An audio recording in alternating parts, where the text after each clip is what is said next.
broadcasting from the Unshackled studios in Melbourne. This is WilmsFront, brought to you by the Unshackled.net. Now here's Tim Wilms. Hello everyone and welcome to this week's WilmsFront Snapshot news program on this Monday the 19th of January 2026. We are live on the WilmsFront YouTube channel.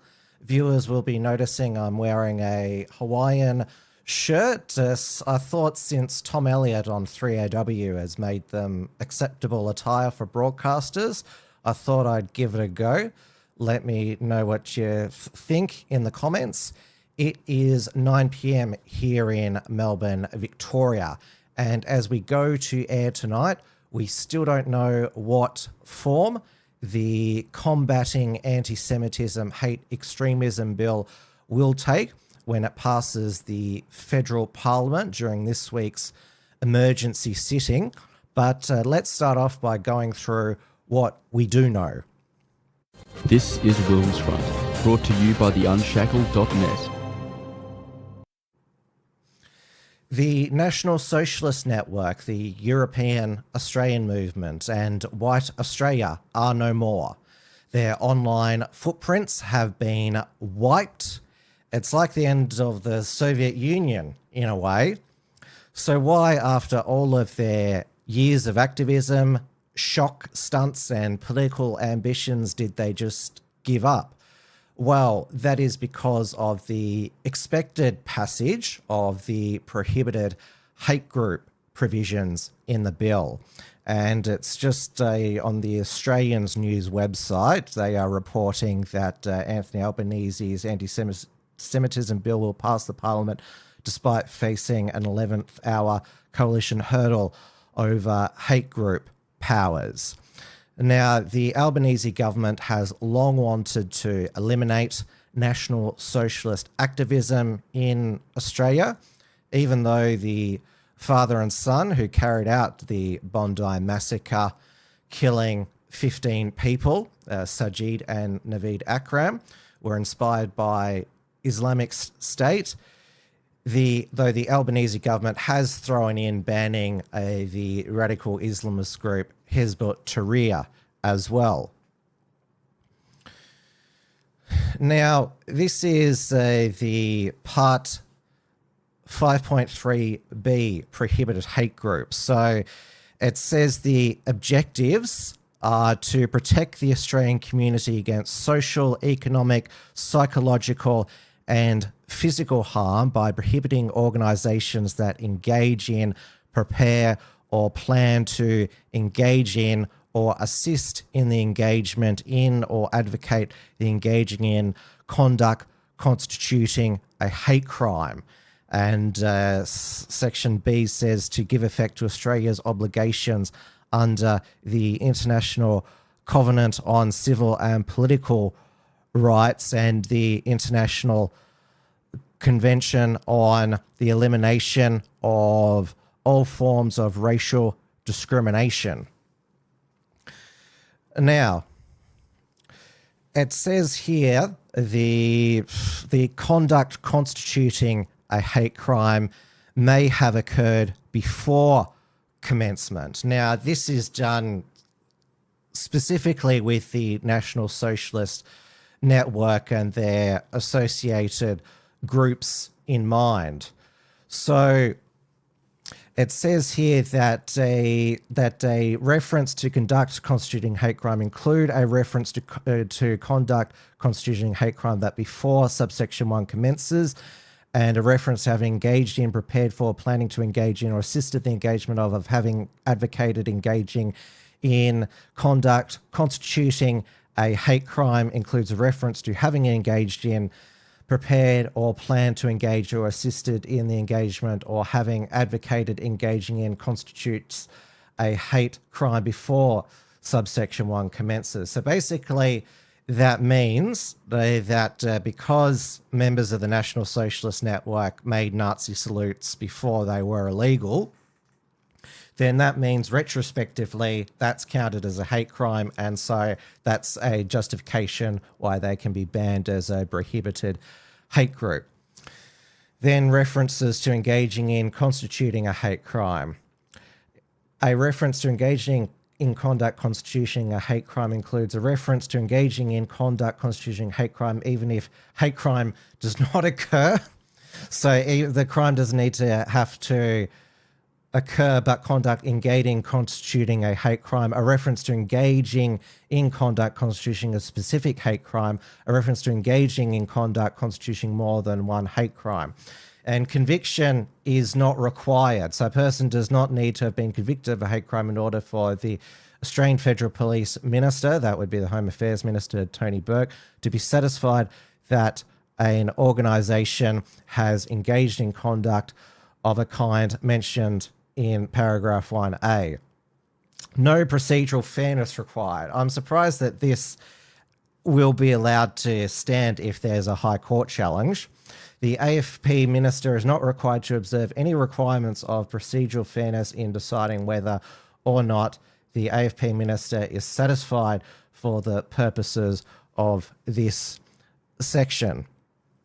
And the penalties are, so it is up to 15 years for being a member or recruiting or directing or training anyone of a prohibited hate group, or 7 years maximum for supporting a hate group. So this is designed to encapture people who are not members but who have been, you would say, vocally sympathetic to the National Socialist Network, such as AusFreedom, Lawrence McIntyre of What's News, and Beck Freedom. And now Anthony Albanese has his wedge was when he announced that he was splitting he wanted to introduce the bill as an omnibus bill. He decided to split it because he wants because the National Socialist Network, EAM, White Australia, dissolved at 11:59 p.m. last night, Sunday night, preemptively. So he wants to make sure that the legislation passes so they can be prescribed a hate group. So this was the wedge that he and his finance minister, Katie Gallagher, were putting forth, and the time for debate was over. The hate crimes laws, we know, have led to the National Socialist Network, the Nazis, say that they would disband tomorrow. If these laws don't proceed, allowing for the listing of organisations that promote violence or hatred on the basis of race, national or ethnic origin, then it will be up to those people who do not support those laws to actually outline how it is that they justify that. The point of Parliament is the debate, the legislation is out there for everyone to see. Because what we don't want to happen in this Parliament is for there to be an ongoing debate. We'll always make sure that we're working on, that we're keeping Australians safe. So, the point here with these bills is that they can get done on Tuesday. There is no reason. It's not like these issues haven't been well ventilated, not even just since Bondi. They've been well ventilated over the past few years. There is absolutely no reason why, with the changes the PM has made, because he wants these laws passed, he wants the Parliament to work together, he wants a moment of national unity, that can't happen on Tuesday. A lot of people commented, what's wrong with Katie Gallagher's face? It looks like she's got tie marks on her face, or scales. There's the reptilian vibes. Of course, we do know for sure that she's a mean girl. Now, even though all of the NSN associated groups have dissolved, Thomas Sewell, he has already raised surpassed his $100,000 target for Give Send Go to challenge the constitutionality of the pending laws in the High Court. And it's worth noting that Professor Ann Toomey of constitutional law, who has a YouTube channel, the Constitutional Clarion, she released a video yesterday talking about how broad these prohibited hate group provisions are, and hypothesized that if a party was elected to capitalize on a national security event, they could prescribe their opposition as a hate group and then arrest them all. So there is obviously the fact that the ASIO Director General, though he has to first advise for an organisation to be prescribed a prohibited hate group, he has said in the past that NSN is not Islamic State and that they remain below the threshold for being prescribed as a terrorist organisation. And now, Tom Sewell, I'm not sure if anyone saw him interviewed by Mark Collett on Patriotic Weekly Review. He actually said, and he was quite blunt about why the dissolution of all of these groups was necessary, is the fact that he didn't want to serve 15 years in solitary confinement in prison. I mean, he's already experienced solitary confinement twice when he was on remand for the Cathedral Rangers confrontation with Antifa, and also when he was on remand for allegedly leading the attack on capped sovereignty after the first March for Australia on August 31. So he knows what it's like, and he actually said that he'd rather get the death penalty than serve 15 years in solitary confinement. And what is happening to Joel Davis at the moment, being held in solitary confinement, not getting a shower every day, basically being left to rot in squalor. He lost another bail application last week. That's a warning to the rest of the National Socialist Network, EEM, White Australia Party members. And now, as I mentioned, Anthony Albanese, he did plan to introduce the Combating Hate Anti-Semitism bill as a single omnibus bill, as a wedge. His main head kicker in the Senate, Murray Watt, in a posting about how Jacob Hergent urged members of the neo-Nazi group to target Liberal members to oppose the bill. In a post shared on Telegram on Sunday, urged members to continue pressuring Liberal Party to not vote through this legislation, which would destroy the criminal justice system. So Murray Watt said the Liberal Party needs to choose. Will they listen to the neo-Nazis who are lobbying them to stop new laws, or Australians who want to see neo-Nazis and other hate groups banned? That gives vibes of you're either with us or you're with the Nazis. Now, in the exposer draft of the omnibus bill, the most alarming provision of it was the new offence of promoting or inciting racial hatred. So a person commits an offence if the person engaged in conduct in a public place and the person engages in conduct intending to promote or incite hatred of another person, the target, or a group of the persons, the target group, because of the race, colour, or national ethnic origin of the target or target group, or disseminates ideas of superiority over or hatred of another person, the target, or a group of persons, target group, because of the race, colour, or national or ethnic origin of the target group, and the conduct would in all circumstances cause no reasonable person who is a target or member of the target group to be intimidated or fear harassment or violence or to fear for their safety. Example, inciting anti-Semitic hatred against Jews in a public place where a reasonable person for the Jewish community would feel intimidated or fear violence. Penalty, imprisonment for 5 years. So intimidation, that is very broad, and the reasonable person test, and publicly promote or inciting. So promote is very broad, and there were a lot, and particularly the provision which you can incite hatred on the promote or incite hatred on the basis of a national origin, which means that you could potentially be arrested for saying, because it's about superiority,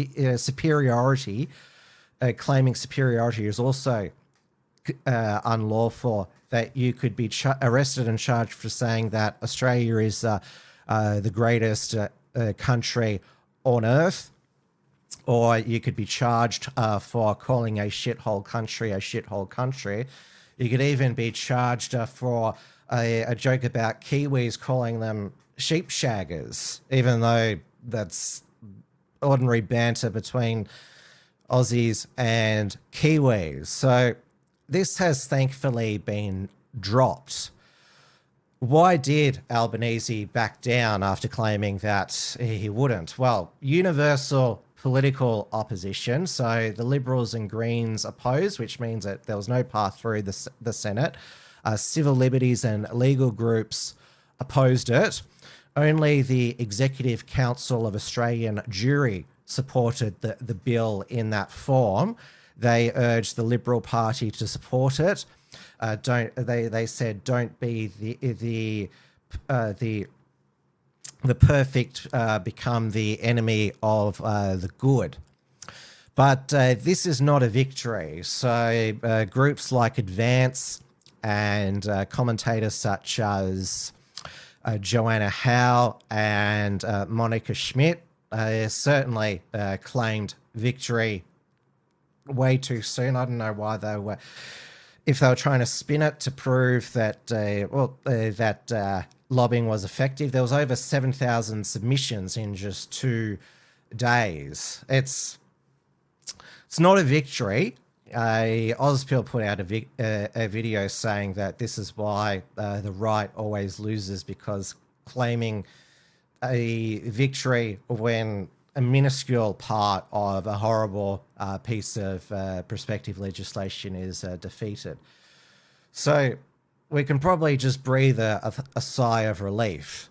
Though in addition to the prohibited hate groups provisions, what is remaining in the bill is the hate preachers legislation, which basically doubles the penalty for advocating for incitement to violence from the 2025 hate crimes bill. So if you're a preacher or a spiritual leader, the maximum penalty goes from 5 to 7 years to 10 to 12 years. And there was a defense or exemption for quoting a religious text, which the Executive Council of Australian Jewry also didn't like.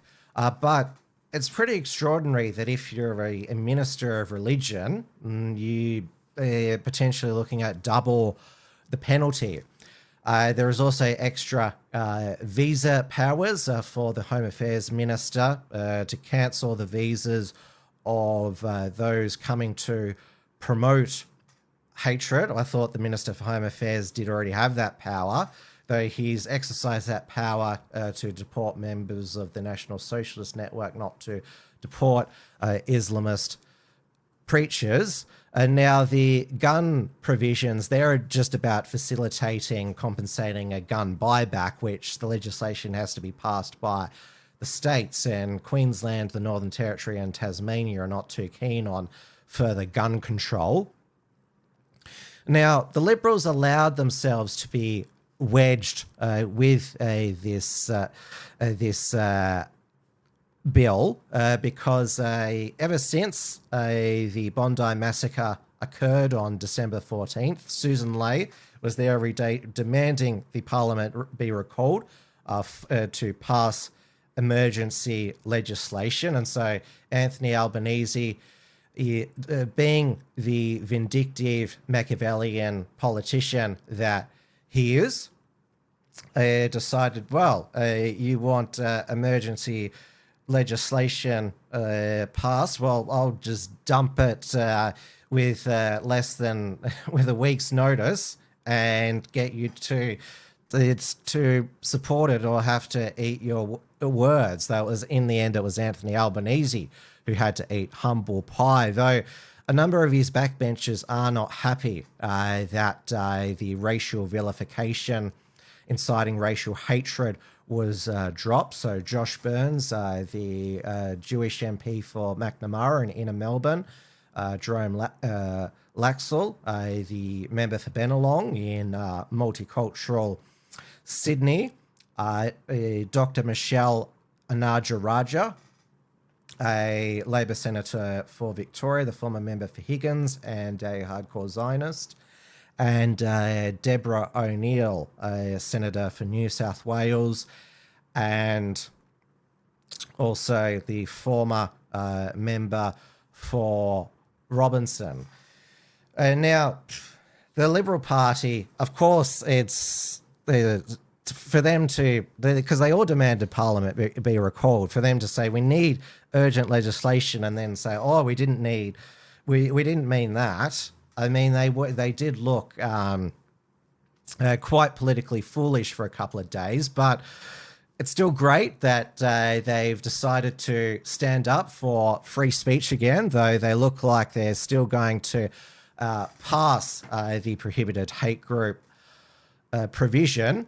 You remember that Peter Dutton, when he was opposition leader, got the coalition party room to actually push the 2024 hate crime bill through the federal parliament, which included a 12-month mandatory minimum for Nazi salutes. Also, Peter Dutton, he and his communications minister, David Common, who both lost their seats, they're the ones that spearheaded the under-16 social media ban. It was also the Morrison government that passed the Online Safety Act, which gave the Safety Commissioner the power to take down posts she deemed to be bullying and harassment. Peter Dutton originally came out in support of the Disinformation Bill, but after there was a backlash, opposed it. So the Dutton-led opposition was no friend of free speech. I mean, Peter Dutton was a cop first, so his instinct was greater government power. Though Labor has always been an enemy of free speech. So under the Gillard government, when they had the Finkelstein inquiry into news bias, his recommendation, which they tried to implement, was to have a news media council which would have the power to regulate blogs. And now, so as I mentioned at the beginning of the show, Susan Ley is working with Albanese to finalise the final form of the bill, though I do hope that there is still a significant backbench revolt and that alternate Liberal leader, Andrew Hastie, does cross the floor to vote against it. It'd be great if there was a leadership spill this week and shadow ministers decided to resign in protest. So Susan Ley, she doesn't want to oppose the bill because the Bondi families are in the parliament. They were there for the condolence motions read by politicians. A lot of them, well, Anthony Albanese was definitely written by his staff. And also Susan Ley and a lot of the Liberal MPs, they don't want to go against the advocacy of the Executive Council of Australian Jury, which is a lobby group they've done so much to court the support of, or go against the it was a key recommendation, increase racial vilification laws in the Special Envoy on Anti-Semitism, Gillian Siegel's Combating Anti-Semitism report, which Labor is keen to remind them of. So they haven't ruled out further racial vilification provisions in the future. We need to respond to hatred with the ferocity of laws that are carefully targeted. And I must say, in terms of hate speech, I wish we were going harder than we're able to go tomorrow, but we deal with the parliament we have. And I acknowledge the member for Wentworth, who's also been arguing on hate speech laws for a very long time. But should they go back to it, given it was in the Siegel report? Well, the government brought it in. They should consider bringing it back and indeed go through a proper process. These are something that can't be dealt with in a week and amended on the fly within a 7-day period. They are the biggest shift in laws that govern speech in this country in more than half a century, and we can't just whip through some bills and hope for the best and hope the courts get it right. So if the government choose to pursue this, then bring it back onto the agenda. Let's get it right. Let's not rush it. But in terms of what we have before us now, that they've backed down on those provisions, we'll try and get those right. That is important, as you say, for a united front so that we can show solidarity with this community that, frankly, as a country we've let down. Yes, indeed. And that's got to be the top priority, doesn't it, to protect the Jewish community? Now, Jonathan Duniam is the Shadow Home Affairs Minister. Now, it's also worth pointing out that the Executive Council of Australian Jury asked Labor and the Coalition to work together to pass this bill and urged Labor not to work with the Greens, though the Greens said that they didn't support hate speech laws that only protected one group. And they also know their constituency as well. So they want to defend the rights of pro-Palestine activists. So the Albanese government is open to expanding, also inciting, promoting racial hatred, inciting hatred laws, to expand them to cover LGBTQI, age and disability. That's what the federal member for Wentworth, Allegra Spender, has long advocated for, and the Executive Council of Australian Jury also support this too. Now, this wasn't a case when the Combating Anti-Semitism, Hate and Extremism Bill, the exposure draft, was released last week. It wasn't the most, the whole thing's appalling. We'd all prefer none of it pass. In fact, we'd also like the 2025 hate crimes bill repealed, 18C of the Racial Discrimination Act repealed, as well all anti-free speech laws repealed. But these laws, they weren't just hastily drafted. They had been sitting in a filing cabinet or on a shelf, ready for a moment such as this. Like after 9/11 in the United States, the Patriot Act, it wasn't just written really quickly. It had been worked on, and they thought, now's our chance. And of course, the Congress people didn't actually read the bill. They just passed it because it said Patriot Act.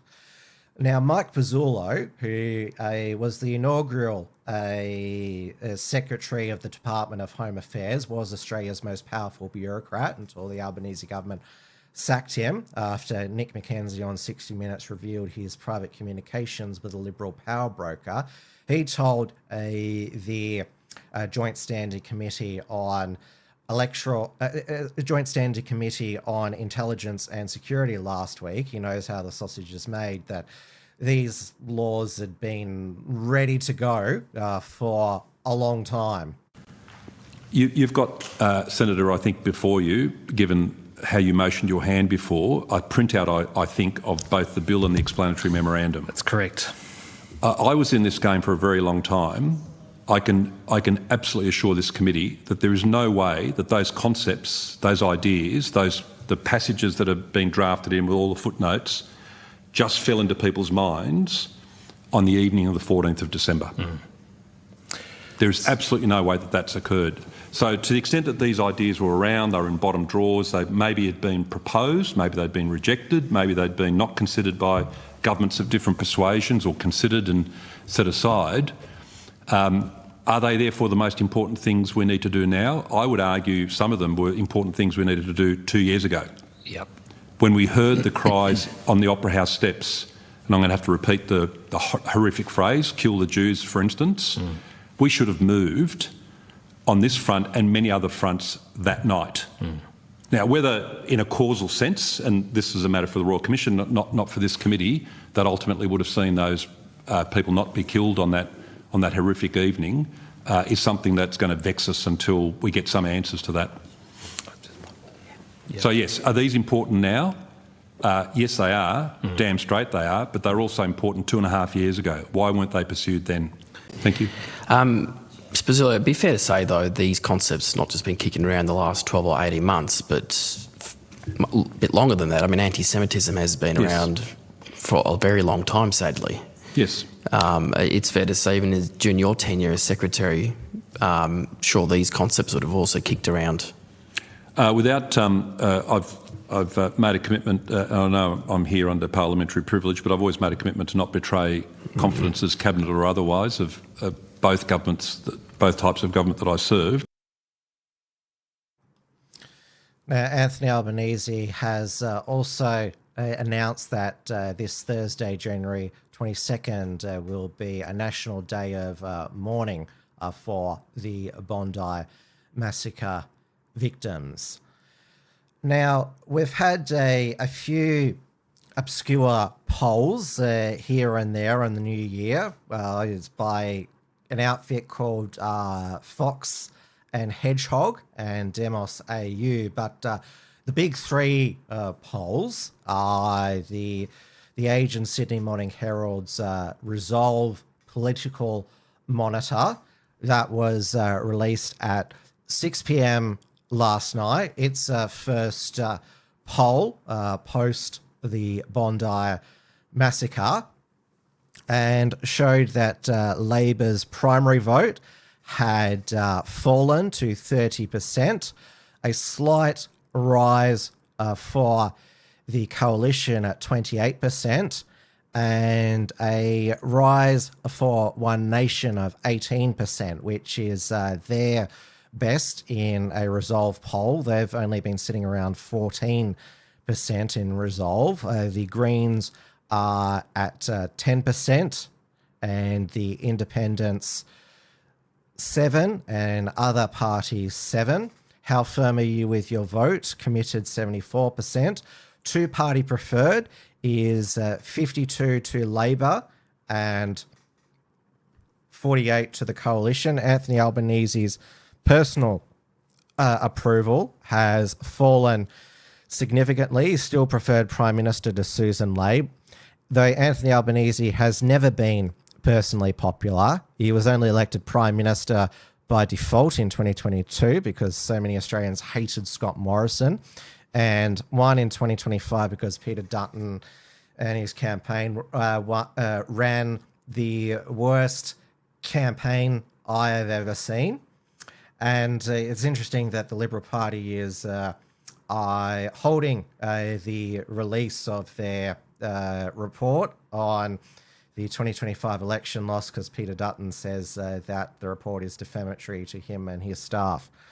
Now, later in the evening, there was a news poll, which this is what has really sent shockwaves through Canberra. So Labor still ahead on the primary, 32%, but One Nation is now second in the primary vote, 22%. The coalition is at 21%. The Greens at 12%. Other at 13%. Two-party preferred, the ALP 55% and Coalition 45%.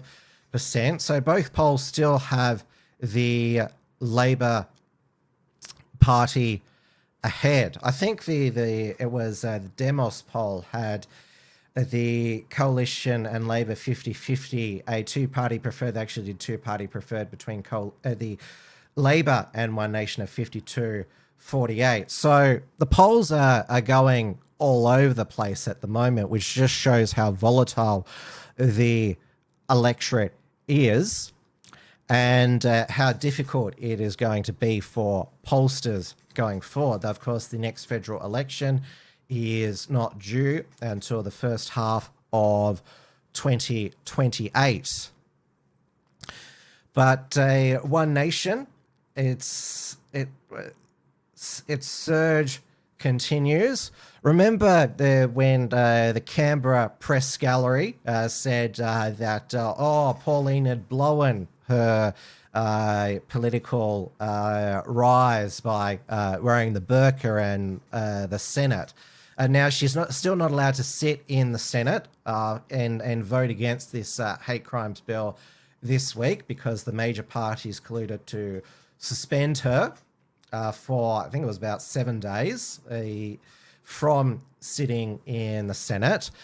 Pauline said that this emergency sitting should be cancelled, given that it looked like no legislation would pass, and the fact that it was going to cost millions and millions of dollars a day for the politicians, their staff and parliamentary staff to sit, their flights and accommodation.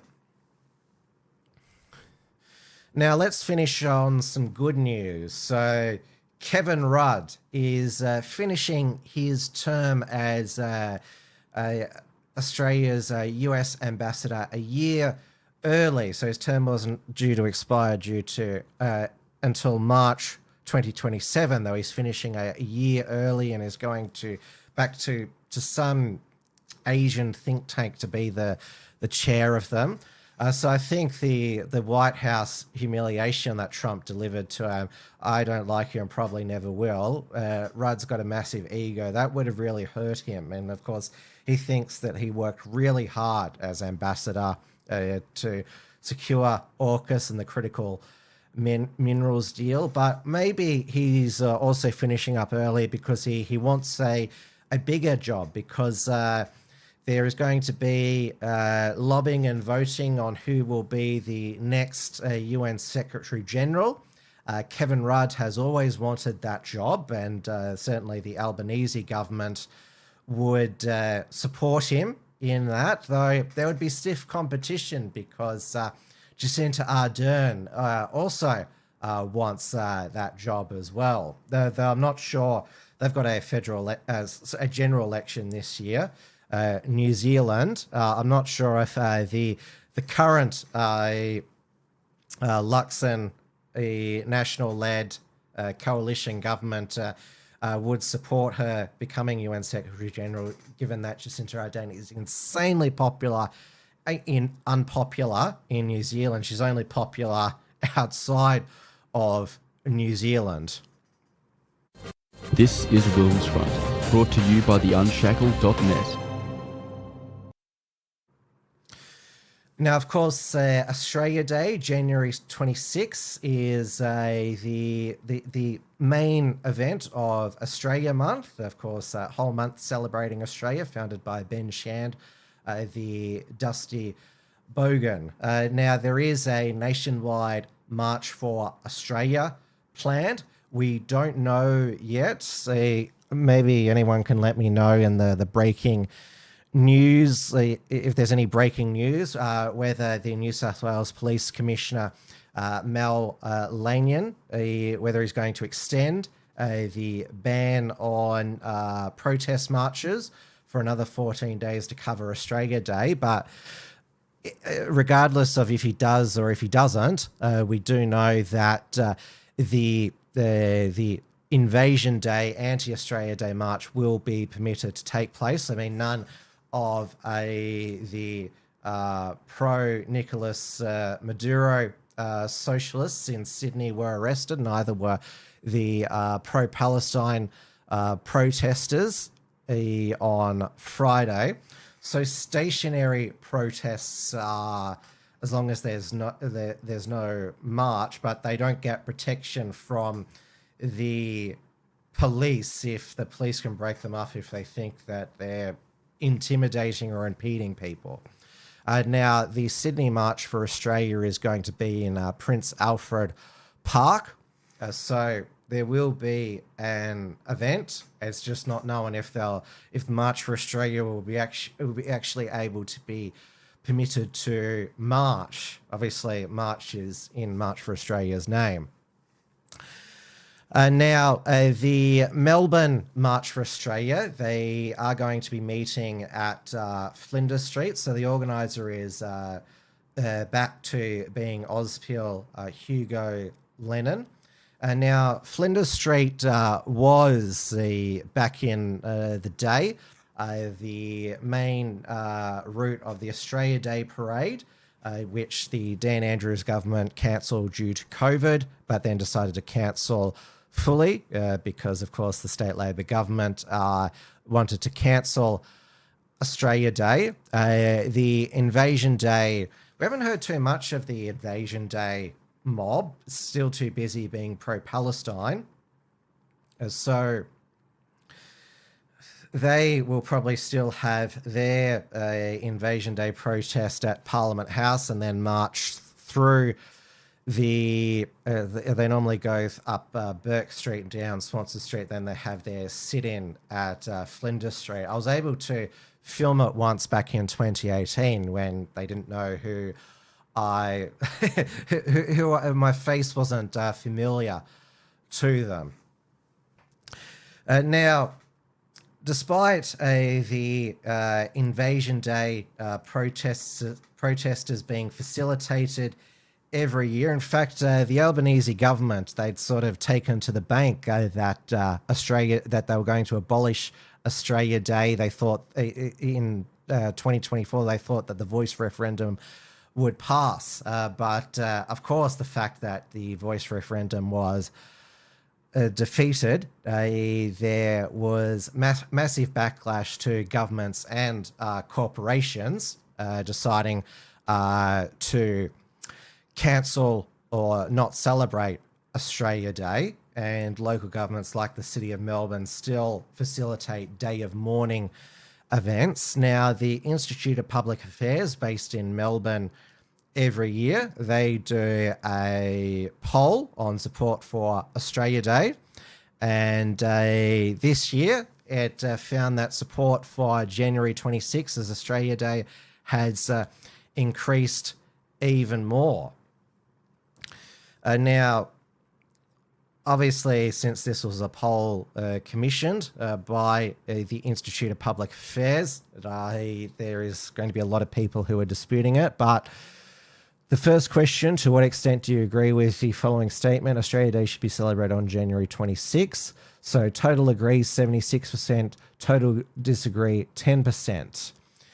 And now, not surprisingly, more males, 80%, than women, 71% support Australia Day. But it was interesting, the breakdown by demographics. So 18 to 24, Gen Z, 83% support January 26, 71% 25 to 34, which is Gen Y/Z, then 35 to 44. I'm 36 now, but I'm Gen Y millennial. We're at 65%. So it's all across every age group. Now, there is this sort of the contradiction between the 18 to 24s being so patriotic about Australia Day, yet if you look at all of the polls, if you break them down by demographic, for Gen Z, the Greens and Labor are equal first. So it shows just how indoctrinated, well, from childcare when there's rainbow flags on the childcare centres right through the education system, prepped through 12. But it seems that they're not suppressing patriotism. So, and the IPA didn't do a cultural demographic breakdown, though that would have been interesting as well. I'll never forget one year, the Invasion Day mob, they saw a Thai immigrant wearing a Australia Day shirt, and the shrill white socialist got up in her face with a megaphone and yelled, "Shame!" The irony of it all. Of course, it's similar to the white liberal women protesting for Somali illegals in Minnesota, which we'll get to a little later. This is WilmsFront, brought to you by the Unshackled.net.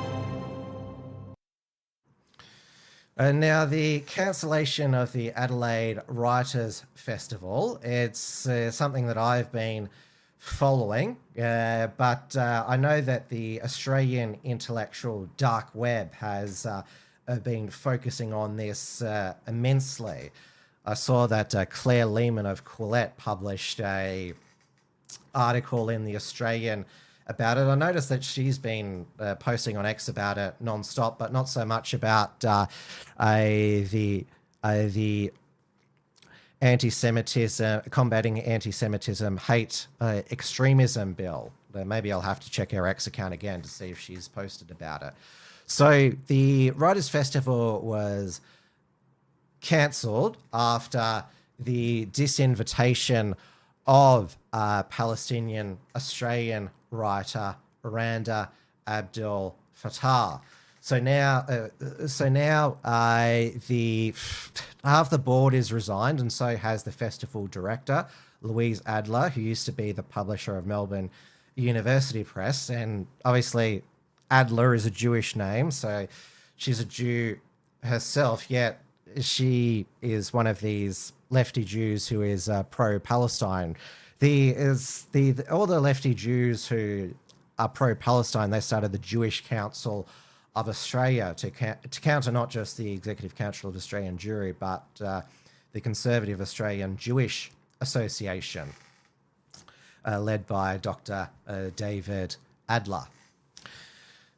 And now, if half the board resigned and the festival director, Louise Adler, resigned, then who the hell disinvited her? So they've issued an apology to her for disinviting her and invited her to next year's Writers' Festival. Now, I'm glad that this Writers' Festival imploded because it saves the taxpayers so much money and it's a wank fest.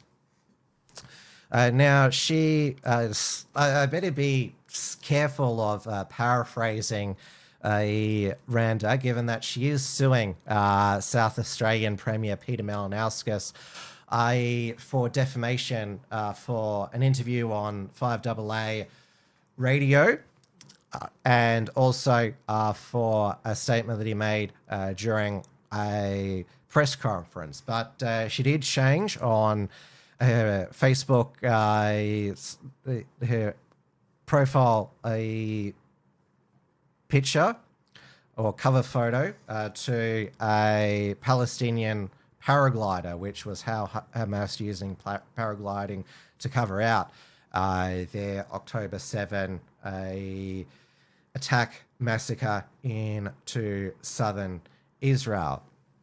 But what a lot on the conservative, libertarian, nationalist right have pointed out is that it was not just Peter Fitzsimons and the Jane Carrows who boycotted it, but even Jacinta Ardern. So there was literally no writers left. It shows the power of collective action and show what can be achieved if a whole bunch of people decide to say no. And I think I saw Alex Antic on Sky News last week, and I definitely think he will be voting against the combating Semitism, hate extremism bill. He made the point, imagine if all the sports stars decided to not get the jab, the mandates would fall apart,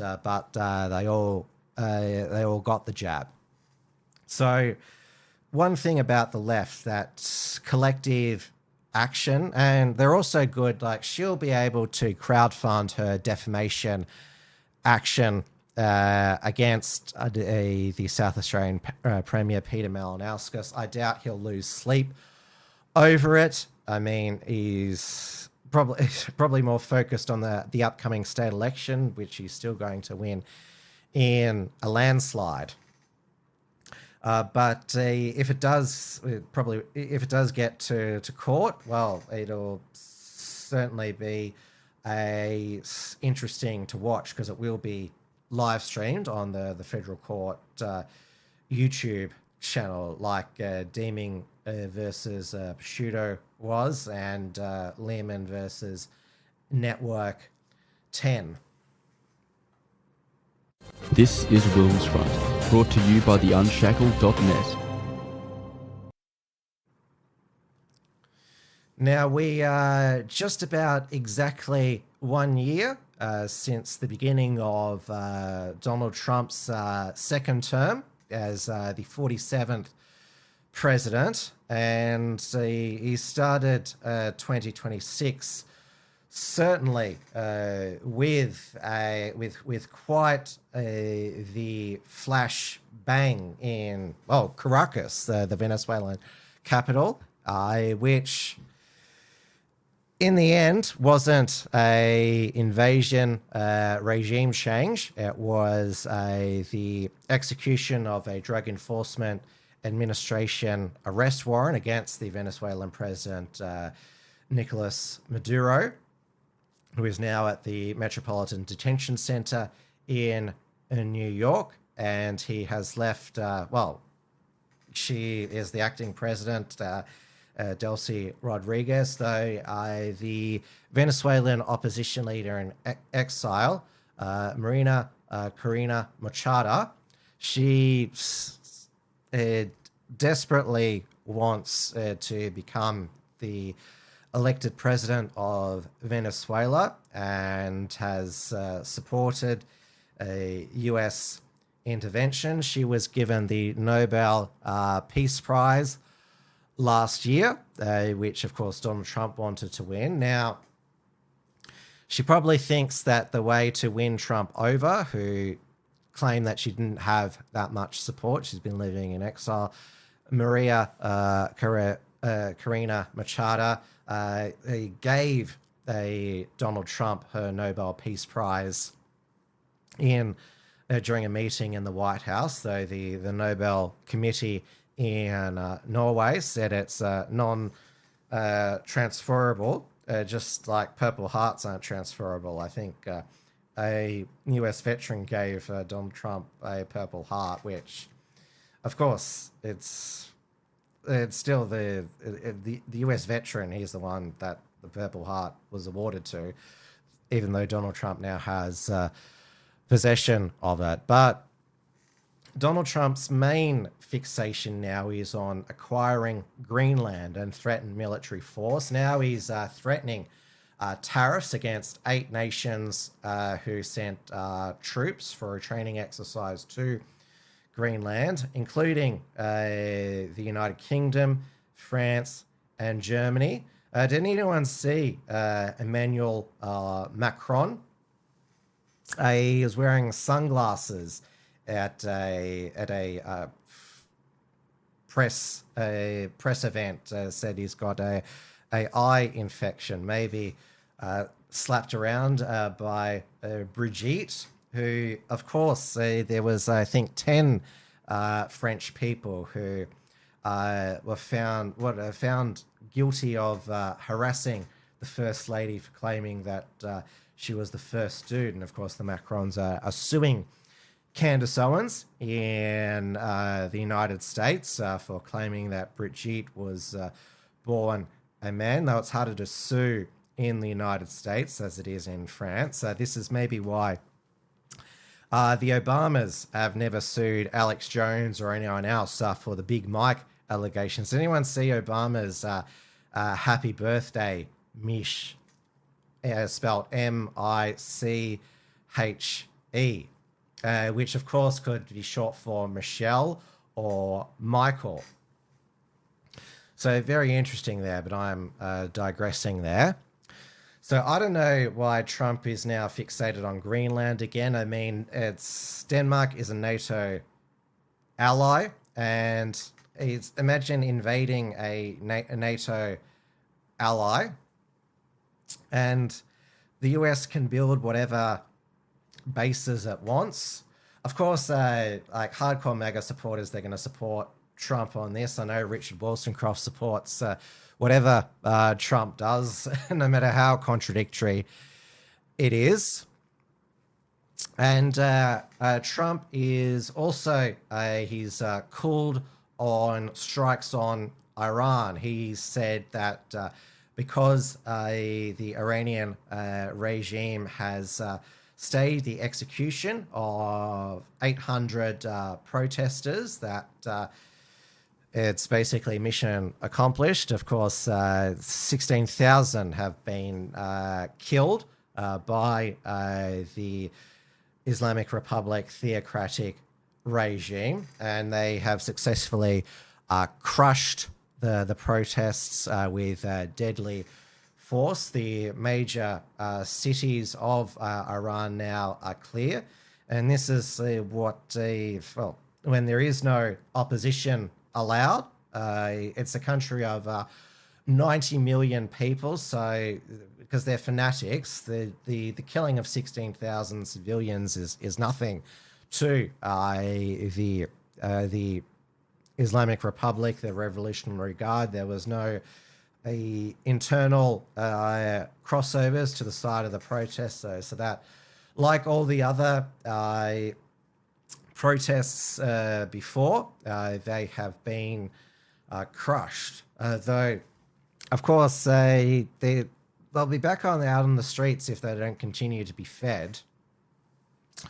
Though the main story inside the United States is not Trump's foreign policy, but the continuing anti-ICE protests centered on Minneapolis in Minnesota.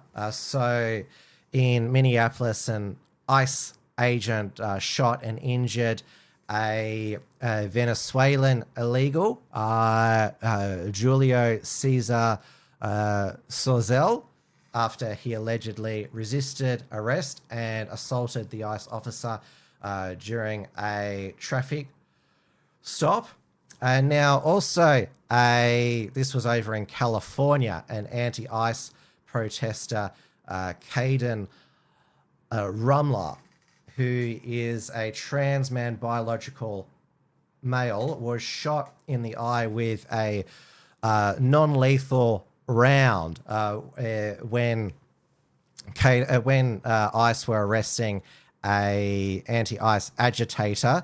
Caden ran up with a megaphone while they were shooting the non-lethal rounds, which was incredibly stupid to do, though maybe it wasn't a good idea for the ICE agent to shoot when there are people running up. But again, this is the far left and the Democrats they particularly incite these LGBTQ people to incite them to severely injure or die for a political cause. And of course, it was Renee Good last week shot dead by a ICE officer in Minneapolis, which triggered these continuing anti-ICE protests. All these liberal women, they all got no jobs? Are they all housewives? Which is sort of a contradiction there. Liberal women, but they've got all this free time. They're bringing their children there to the protests to use as human shields, like, come us.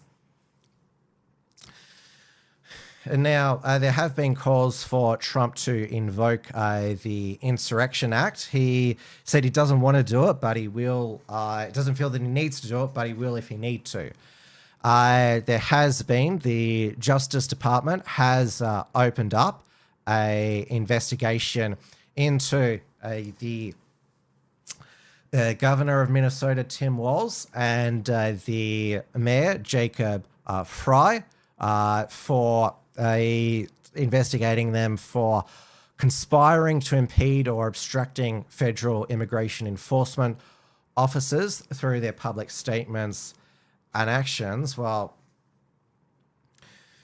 took them long enough. Now, Trump still has widespread support for his immigration crackdown. There is no border crossings from the Mexico border of ground to a halt. And according to a study by the Brookings Institute, the United States had net negative immigration for 2025. So it's quite a wide band, they estimate, from minus 10,000 to minus 295,000.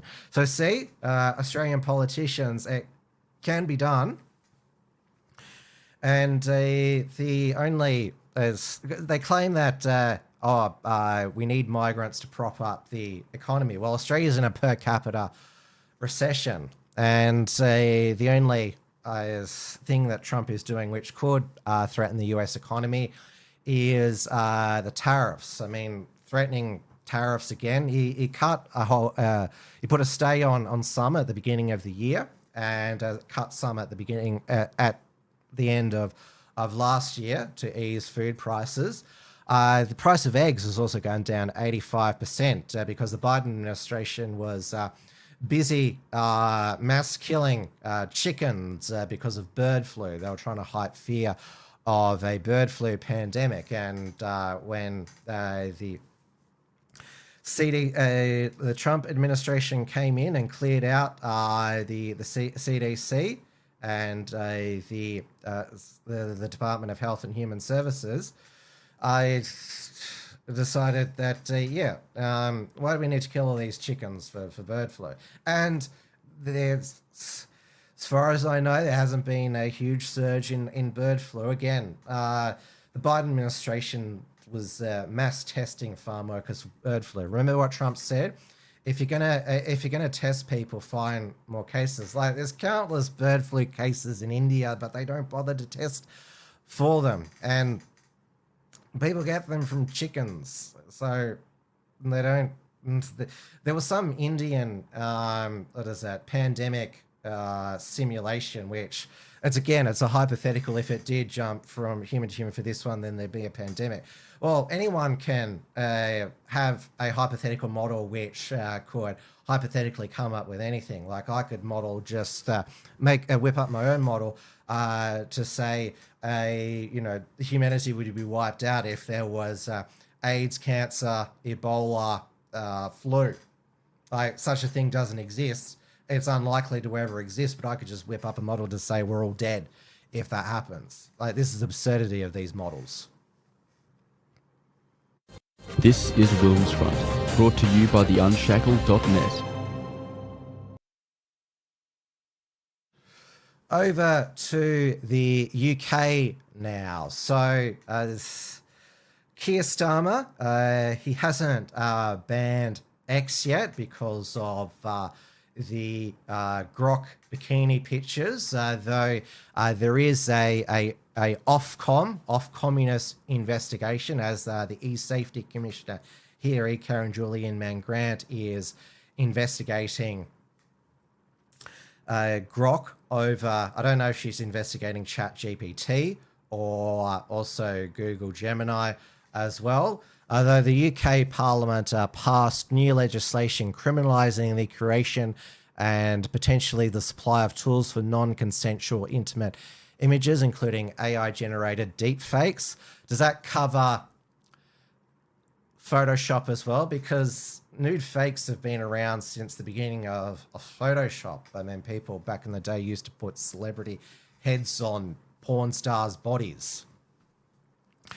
And Keir Starmer also wants the authorities to have the power to scan your private messages on WhatsApp, Facebook Messenger, under the guise of trying to scan it to see if there's child abuse images. This is always the justification that we need to crack down on child porn. Well, maybe it can start with scanning the private messages of the members of the British Parliament, given that most of the nonces appear to be either members of the British government or employees of the BBC. So I think they should volunteer first.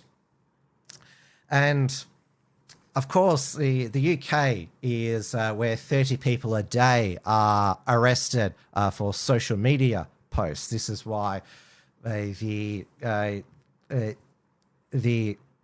promotion of or inciting racial hatred in Australia's anti-Semitism bill was so alarming. And although the Australian police don't have a history of arresting people for social media posts, well, unless they're prominent Nazis like Joel Davis, even though they can use that federal offence, using carriage service to menace or harass, they could apply that more generally. It seems to be entrenched in the UK system that the police decide to focus on social media hurt feelings crimes, of course, rather than catching actual grooming gangs, knife-wielding criminals, acid throwers, illegal migrants via boat.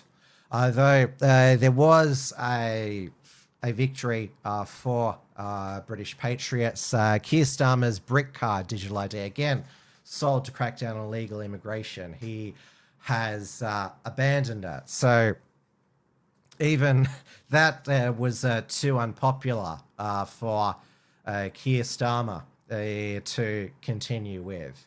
I mean, he is the most unpopular Prime Minister in British polling history. There's rumours that he might be replaced by his health secretary, Wes Streeting, who would be the first openly homosexual Prime Minister. Of course, there's a lot of people who believe that Keir Starmer is the first homosexual British Prime Minister, given that he is those 3 Ukrainian rent boys, those male models, decided to firebomb 2 of his homes. That was very sus.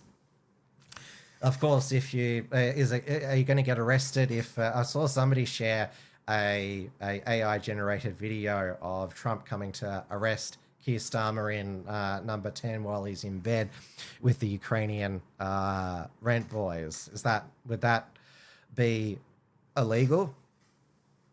Now, Labor and the opposition official, His Majesty's opposition, they are coming either third or fourth, depending on what opinion poll there is. So way out in front is Reform UK, led by Nigel Farage, the member for Clacton, which you can see in the photo above there. That's him at the beachside in Clacton.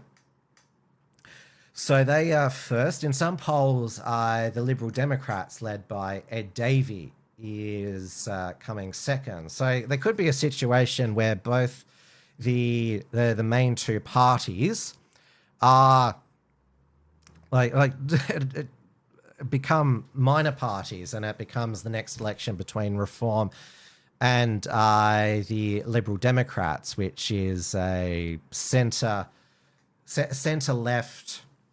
You would say it's like the old Australian Democrats. Now, there has been a whole bunch of defections already to Reform from the Conservative Party. So before the past week, the most high profile was Nadine Dorries, who was Boris Johnson's loyal culture secretary, though she did pass the the British Online Safety Act. The defections last week was the former Conservative Party chair and short-serving Chancellor and also Education Secretary Nadim Zahawi, who's had a lot of dodgy scandals throughout his political career, and also during COVID, made children get the jab and made them wear masks. And then last week, Kemi Badenoch's main leadership rival, she preemptively sacked him, well, what's called withdrew the whip from him as a Conservative MP. He has now defected to Reform, even though in the past when, well, Robert Jenrick, when he was Immigration Minister, the dinghies, the boats were still coming in, and they both slagged each other off back at the time, Robert Jenrick and Nigel Farage. Nigel Farage and Robert Jenrick's tweets attacking each other are still up. So Kemi Badenoch, she has no leadership rival now. She is the leader of a sinking Conservative ship, the glass ceiling of having the first black leader of a major political party. Well, the glass ceiling, it's not the glass ceiling that has been shattered, it's the whole ship has been shattered, and is now the HMS Conservative Party is sinking at the moment. But the risk here in accepting all of a lot of opportunistic Tories jumping from a sinking ship is that the Reform Party risks becoming the new home of Conservatives, and that's why Nigel Farage, he set a deadline of May for any Conservatives who want to jump over to Reform, and he has said that Reform is not a rescue charity for panicky Tory MPs, and Reform is still a corporation, and all of these they all have egos. Robert Jenrick, Nadim Zahawi, and Nigel Farage, he is the only ego allowed to be centre stage. I mean, his deputy Richard Tice is happy to be the right hand man, but ask Rupert Lowe what happens if Nigel's ego is threatened. So it is going to be interesting if, at the moment in Australia, the only high-profile defection recently from either of the coalition parties has been Barnaby Joyce. Pauline Hanson has said that there could be one coming. I don't think in Australia we're at a Reform-style tipping point. Yeah, I mean, the Liberals here in Australia will have to get rid of Susan Ley and replace her with somebody good like Andrew Hastie. This is WilmsFront, brought to you by the Unshackled.net. And that brings us to the end of WilmsFront Snapshot news program for another week. And now the next scheduled show will be on Australia Day, so I'll bring you a full news report and hopefully some video highlights from Melbourne Australia Day. And also let me know in the comments the verdict on the Hawaiian shirt, whether do you like it, or do you want me to go back to the button-up shirt and suit jacket? It was too hot for suit jackets at the moment. If you like the Hawaiian shirts, then I'll buy some more down at Lowe's, who are Australia's best retailer for Hawaiian shirts at affordable prices at $50 each. They have absolutely awesome designs. Now, please remember because on Australia Day, we are also going to be announcing the winners of our annual Unshackler Awards. So we've so far published 8 of our 10 award lists. So we have published the Australian Regressive of the Year, the Australian Unshackler of the Year Award, the International Unshackler of the Year, the International Cuck of the Year Award, the Cis White Male of the Year Award. A lot of commenters don't like that we still use the word cis, since it is a gender-bending language. But when we started these awards, when we founded the Unshackled in 2016, cis was coming in to vogue by the social justice warriors as a slur. So we reappropriated it to be as a positive. The Triggered Feminist Award, that has got easily the most popular award. The Culture Warrior of the Year Award, and then the Degenerate of the Year Award. So I'll put the link into the live chat.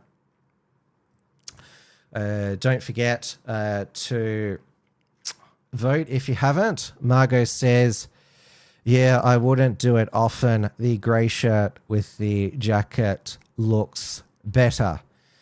The shirt looks nice occasionally. Katie B says, shirt is happy.